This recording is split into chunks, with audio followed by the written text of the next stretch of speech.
What happens when you mix Stephen King's Misery with 16 Candles and sprinkle in a little bit of Texas Chainsaw Massacre on top? Well, you get this dark and gruesome Australian horror film that gives us the next great horror villain in Lola Stone, which in my opinion sits right up there next to Norman Bates and Hannibal Lecter.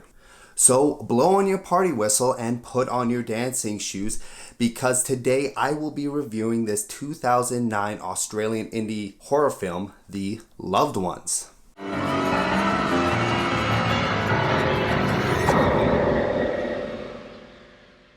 What is going on, everyone, and welcome to Mindless Mayhem. And on this channel I will be reviewing and discussing anything that falls within the realm of horror, gore, thriller, and just complete and utter chaos.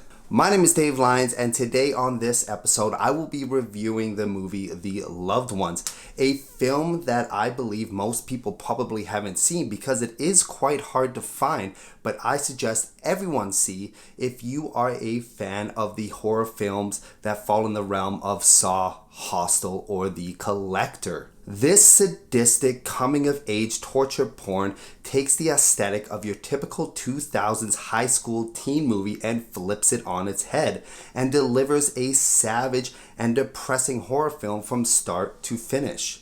Warning, I will be doing a full review on this movie, so spoiler alert, just in case you wanted to see this film with a fresh set of eyes. But with that said, let's get into The Loved Ones. Our movie opens up with our main character Brent taking some driving lessons from his father while being a harsh critic on his choice of music in this beautiful Australian countryside. Holy shitballs, look out! 6 months later.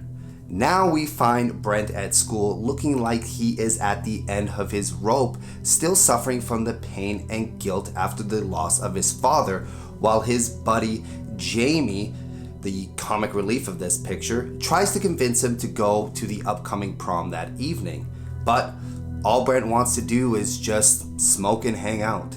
Smoke and hang out? Smoke and hang out? Smoke and hang out? Next, we see the bombshell rocker goth chick Mia, and Jamie works up all of his courage to ask her to the prom. Yes! She said yes! Success! Now enter Lola. This quiet and shy little lady now works up all of her courage to ask Brent out to the prom. Will you go to the dance with me? But Brent politely declines and says that he is going with his girlfriend Holly. Don't feel bad for Lola. Holly cannot wait to take Brent for a joyride after passing her driver's exam, but they seem to be unable to leave the high school parking lot for some reason, as Brent makes Holly guess as to who just asked them out to the school dance. So Holly now has no choice but to literally pump the information out of him. We see a quick glimpse into how Brent is trying to cope since his father's passing with his choice of fashionable accessories, as Lola stares them down from the outside.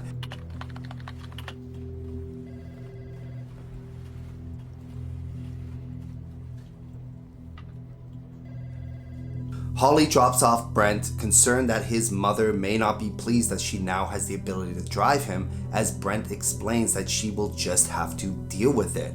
As he goes to leave, he tells Holly who asked him out, prompting her to give this glorious response. Well, you should go with her. Maybe she won't mind having an emotional retard for a boyfriend. Brent is now in his room when his mother walks in asking how he is getting to prom, when he informs her that Holly recently got her license and she will be picking him up. She suggests on paying for a cab, as it is a much more safer option. What's the difference? It's still a car. I'm still in a car. But they're experienced. And I wasn't, so Dad died. Brent storms off, dealing with his grief the only way he knows how, by going straight vertical limit on some nearby cliffs. After hanging loose and contemplating about leaving it all behind, a quick loss of footing brings him back to reality, as he climbs back to safety. Brent's mother, now worried, tries to call him, but before he could answer, a mysterious figure comes up behind him, chloroforms him, and takes him away. Then cut to Jamie getting ready to pick up Mia from the prom, picking her up at her parents', the Valentines, but not before a quick and awkward photo op. Now Holly arrives to pick up Brent for the prom, but learns that his mother can't find him, and his dog arrives back home without him and severely injured. They contact Mia's father, who is the chief of police, to help search for him. After a short stop for fried chicken and roadkill, we see our captor taking Brent to a house in the middle of nowhere, where we find out that he is actually the father of Lola Stone and he has taken Brent for her. This is where the movie takes a sinister turn, so fair warning. We get a quick look into Lola's room and see Lola with her batshit scrapbook posting pictures of Brent inside, just like any typical teenage psychopath, as Daddy enters giving Lola a new dress for the prom. But just before he leaves, she asks him to see how it looks on her, giving us this very uncomfortable moment. Good. Now dressed to impress and tied to a chair, Brent wakes up in front of Lola's family, ready to attend a prom from hell, with an overbearing father, clinically deranged daughter, and a lobotomized mother all in attendance. But before Brent could even plead for his life, Lola and Daddy hold him down and inject him with bleach or something that severs his vocal cords and prevents him from speaking.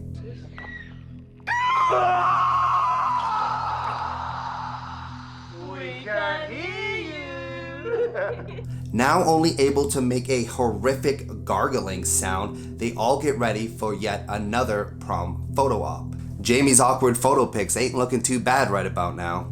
Speaking of, now we see Jamie and Mia outside of the prom in his car, rocking out to some good old-fashioned metal, smoking weed, and slamming vodka like a seasoned pro. Back to dinner time at Casa del Crazy as the Stone family enjoys some poultry as Lola asserts her dominance of this entire situation as she force feeds the lobotomized woman known as Bright Eyes and Brent her own special blend of herbs and spices. Is it finger licking good?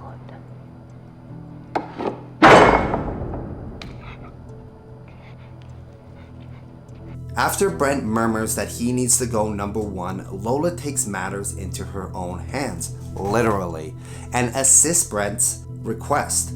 But a shy bladder gets the best of him like anyone else would who is tied down against their will and injected bleach into their throats. Not a problem because Lola is a master at ultimatums.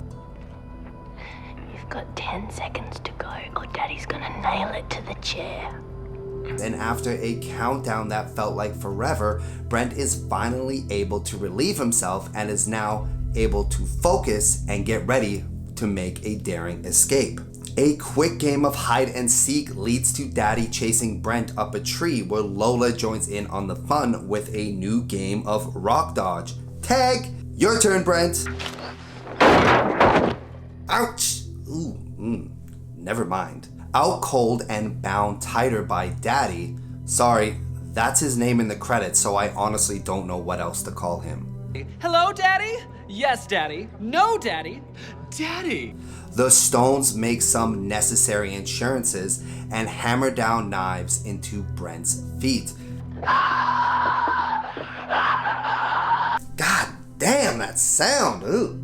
Lola then demands that Brent cry for her, but this guy will not buckle and stares her down in a tense moment of resistance. Officer Valentine finds Brent's iPod and phone, and Holly and his mother now expect the worst. Lola is giving Brent a little showcase from her batshit scrapbook of past crushes, showing him that he is not her first, all while mocking and laughing at her past victims, calling them boring and babies. Duncan Fletcher. He wet himself. Only to get to her last boy toy, aka the one that got away, Timmy Valentine. Yes, Mia's older brother and the bloody figure on the road that caused Brent's crash, resulting in the loss of his father at the beginning of the film. It has come full circle now for Brent. Lola then asks that she wants to draw on Brent, whatever that means. But before that, let's check back on Jamie and Mia. Still rocking out in his car, Jamie suggests they go inside to get something to eat, but Mia decides to feed Jamie a main course of secondhand smoke. My God, is that what she meant by drawing? That's freaking brutal. Well, at least it can't get any worse from here, right? Holy shit! He just salted his freshly cut wounds. That's gotta kill. But hopefully it's all over. Oh no. No, don't do it. Sweet zombie. Jesus, this chick is fucking insane.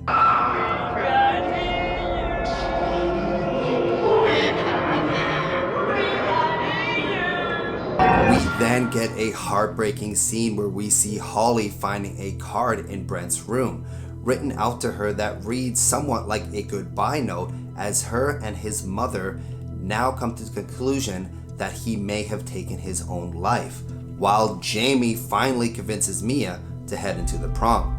Daddy now tallies the votes and the results are in. Lola has been named the queen of the dance. Remember folks, it's a rigged system. Just remember it. It's a rigged system. It's a rigged system. Don't ever forget it. She is given the fanciest of paper crowns and shares another photo op with her king. We go back to the prom as Jamie and Mia are enjoying a little slow dance, but when Mia gets a little bit too handsy and speaks her mind, What the fuck are you looking at? they are quickly ejected. Lola and Brent also share their first dance as glitter rains down by Daddy. Lola then comes to the conclusion that Brent isn't her prince but just another frog, and asks Daddy to dance with her, admitting that he is her prince and that is why she can never find one.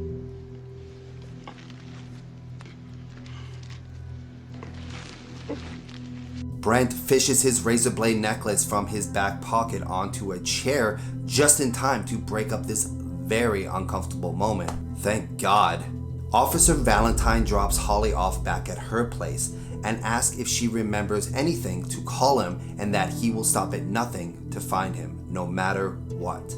Daddy and Lola get the roadkill ready and open up a trap floor, revealing inside is all of Lola's past victims living underneath them this entire time as pets. So Brent desperately tries to cut through his ropes because he needs this like he needs another hole in the head.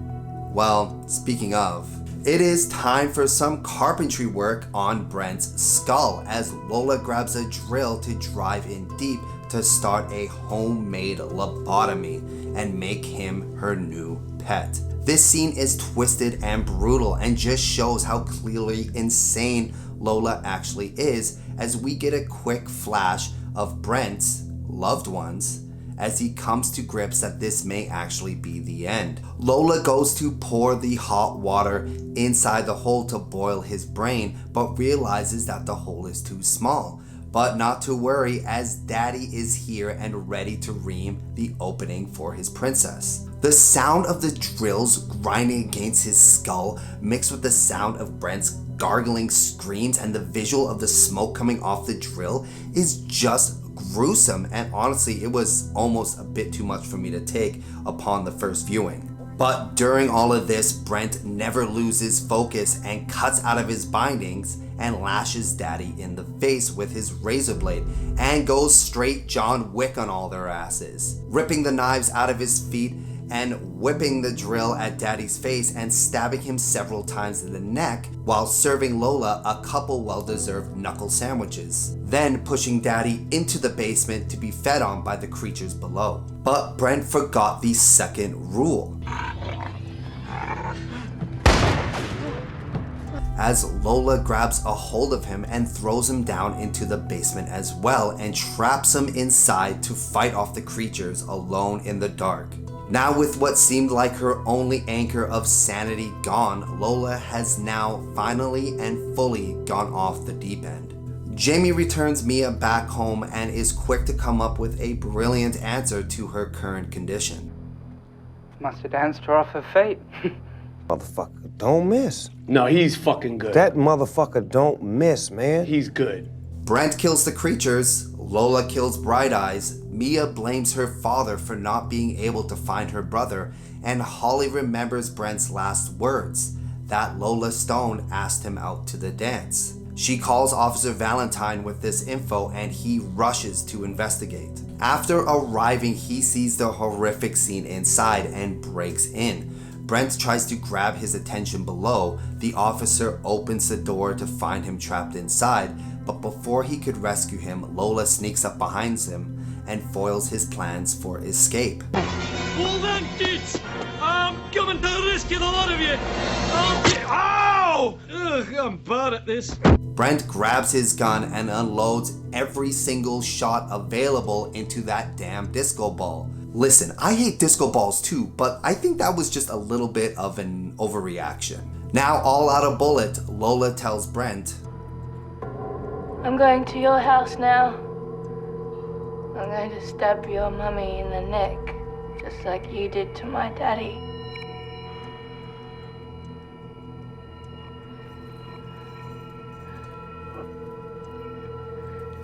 And then I'm going to stab Holly in the heart, just like you did to me. and he realizes that it is now not only his life that is in danger and devises a plan to break out. Holly also leaps into action and goes out to search for Brent. As Lola makes that long, hot death march towards Holly and his mother, she notices Holly coming down the road and decides to get the jump on her by throwing her batshit scrapbook at her car. And it works! Nobody panics when things go according to plan, even if the plan is horrifying. This scene between Lola and Holly is so intense. Holly has no idea what's going on, and all of a sudden she's in a fight with her life with a blood-covered, knife-wielding psychopath. She does get a good kick in though. Brent forms a meat mountain and is able to climb his way out and hijack the police car. Lola is on the chase with Holly taking a staggering lead on her as Brent speeds towards them, making a quick swerve maneuver, missing her and slamming right into Lola. This persistence and quick reflexes is actually quite amazing for a kid with a bleach-injected throat, knife wounds in the feet, a carved up chest, and a hole drilled into his head. James Bond, eat your heart out.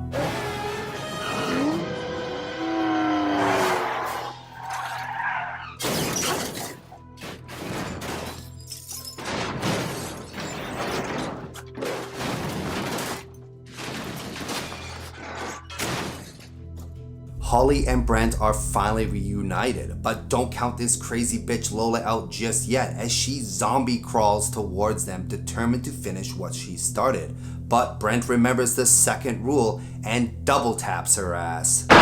Brent heads back home, but not to a hospital to treat his severe wounds for some strange reason, and reunites with his mother. I understand that she is happy to see him and all that, but she has little to no reaction to the current condition that he is in. And that's the end of the movie. God damn, it never gets any easier every time I watch it. Now, this is a horror film and a bloody and disgusting one by that, but it's also a movie that is deeply concerned with grief and the way that we cope, or rather, how we fail to cope with devastating loss. Our protagonist is not your typical angst-filled teen, as after the death of his father, he is dealing with suicidal impulses, a deep sense of guilt, and a mother whose desperate need to keep her son close is only pushing him away. And also with Mia, who is hell-bent towards self-destruction and just seems like a bad egg, as she barely speaks, does a heavy amount of drugs and booze, and just simply doesn't give two shits about what people think about her, only to find out later that she is also dealing with depression towards the loss of her brother, Tim Valentine, and anger towards her father, who was unable to find him. All of these storylines are pretty depressing and horrific, so that side story of Jamie and Mia going to the prom was actually a nice cutaway to break up the gruesome scenes that our main character was going through. Honestly, it just seems like Jamie is the only one who's having a halfway decent time in this entire film. This will wrap up my review of the movie The Loved Ones, a movie I found completely by accident and again only watched because of the box art, and yet again became a very surprising find. Now, if there is a movie that you think that I should watch and review in future videos, then please leave a comment down below. And if you are still enjoying this type of content, then please like and subscribe, and we will see you on the next video. Bye.